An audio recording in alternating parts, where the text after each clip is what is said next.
Hello, welcome to Prime Boy productions.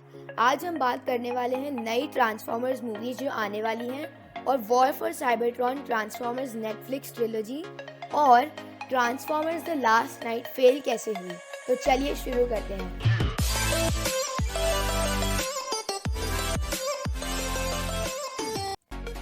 तो हम लोगों को पता चला है कि 3 ट्रांसफॉर्मर्स की मूवीज आने वाली हैं। एक मूवी होगी बम्बलबी 2, एक होगी एनिमेटेड प्रीक्वल और एक होगी बीस्ट वॉर्स। जो एनिमेटेड फिल्म है वो जॉश कूली जो कि टॉय स्टोरी 4 के डायरेक्टर थे उनकी तरफ से डायरेक्ट होने वाली है। इस एनिमेटेड फिल्म की स्क्रिप्ट लिखी जाएगी एंड्रू बैरर और गैब्रियल फेरारी की। इन्होंने एंटमैन एंड द वॉस्प पे भी काम करा था, तो इससे हमें पता चलता है कि ये मूवी अच्छी हो सकती है। अभी ट्रांसफॉर्मर्स फ्रेंचाइज को एक बहुत बड़ा किक स्टार्ट चाहिए क्योंकि अभी इनके फ्रेंचाइज में बहुत रुकावट आ गई है। हमें ट्रांसफॉर्मर्स 7 या फिर ट्रांसफॉर्मर्स 6 भी कह सकते हैं मिलने वाली थी, लेकिन ट्रांसफॉर्मर्स द लास्ट नाइट के फेल की वजह से हमें वो नहीं मिली। लेकिन एक और नया आइडिया ट्राई करा गया जो कि था रीबूट करना। उन्होंने बम्बलबी को पूरा रीबूट करके बनाया है और उस फिल्म को अच्छे रिव्यूज़ मिले हैं क्योंकि जो जीवन ट्रांसफॉर्मर्स फैंस हैं उनको वो मूवी बहुत अच्छी लगी। तो इससे इनको एक स्टार्ट मिली थी, लेकिन अभी इनका फ्रेंचाइज वापस नीचे जा रहा है क्योंकि अभी कोई कंटेंट नहीं मिल पा रहा है और ख़ासकर इस सिचुएशन की वजह से। इस टाइम पर ट्रांसफॉर्मर्स को खाली टीवी शोज़ ने खड़ा कर रखा है। रेस्क्यू बॉट्स अकेडमी छोटे बच्चों के लिए, साइबरवर्स जो कि है जिसका 3rd सीज़न चल रहा है वो मिडिल एज बच्चों के लिए, और अभी इसी मंथ जो कि transformers war for Cybertron show आने वाला है नेटफ्लिक्स पे, वो यंग एडल्ट से लेके अडल्ट्स के लिए। Transformers war for Cybertron trilogy 3 seasons की होगी। जो फर्स्ट सीजन है उसका नाम है सीज, जो कि जिसके टॉयज़ भी हमें देखने को मिले थे Transformer Siege War for Cybertron नाम से। और उनका जो सेकंड सीज़न है उसका नाम भी हमें पता चल गया है क्योंकि जो टॉयज़ हैं उनके थ्रू हमें सारी इन्फॉर्मेशन मिल जाती है। तो इनके सेकंड सीज़न का नाम है earth rise. Transformers war for Cybertron के फर्स्ट सीज़न का नॉर्मल स्टार्ट होगा जैसे बाकी सीजन्स का होता है, बाकी शोज़ का होता है, जिसमें हमें दिखाई जाएगी ट्रांसफॉर्मर्स में ऑटोबॉट्स और डिसेप्टिकॉन्स की वॉर साइबरट्रॉन पे। इसमें हमें बताया जाएगा कि जो मेगाट्रॉन है वो धीरे धीरे अपनी डिसेप्टिकॉन आर्मी को फॉर्म कर रहा है और ऑप्टिमस की आर्मी कम होती जा रही है जो कि है ऑटोबॉट्स। आपके लिए स्पॉइलर वार्निंग है, लेकिन ट्रांसफॉर्मर्स वॉर फॉर साइबरट्रॉन में अल्ट्रा मैग्नस जो है उनको ऑप्टिमस के थॉट्स इतने अच्छे नहीं लग रहे हैं। तो उसके साथ में हमें पता चला कि transformers war for Cybertron Netflix का एक टॉय आया था जिसका नाम था स्पॉइलर बॉक्स। उसके अंदर अल्ट्रा मैग्नस का फिगर होता है, लेकिन वो बॉक्स स्पॉइलर बॉक्स है क्योंकि उस बॉक्स के ऊपर ट्रांसफॉर्मर्स की जो राइटिंग है, एंशिएंट राइटिंग, उसमें कोई लाइंस लिखी हुई हैं। उनको एक ट्रांसलेटर के थ्रू ट्रांसलेट करा है।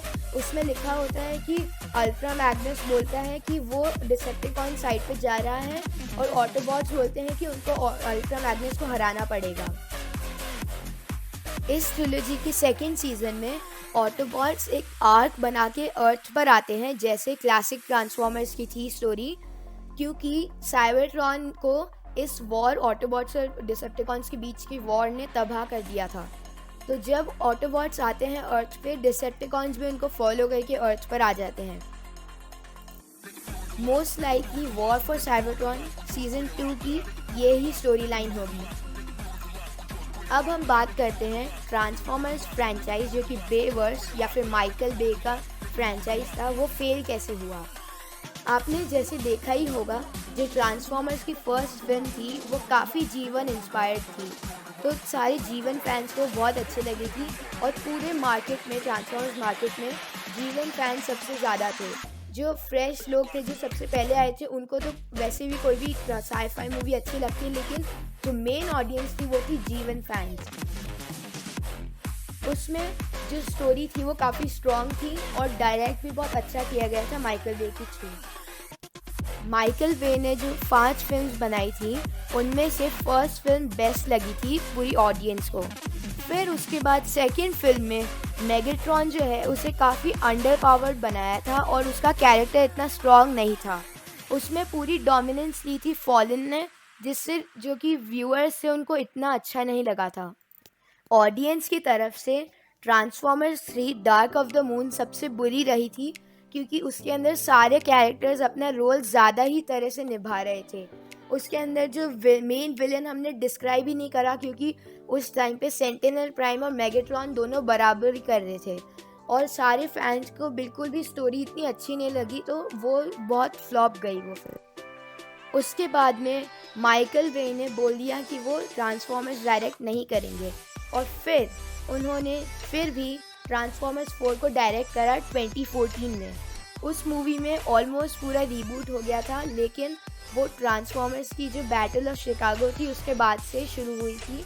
उसमें बताया जाता है कि सेमेटरी विंग एक ऑर्गेनाइजेशन है जो कि सारे ऑटोबॉट्स को पकड़ता है, तो उस ऑर्गेनाइजेशन से बच के सारे ऑटोबॉट्स रह रहे हैं और ऑप्टिमस प्राइम भी वहाँ से बच रहा है।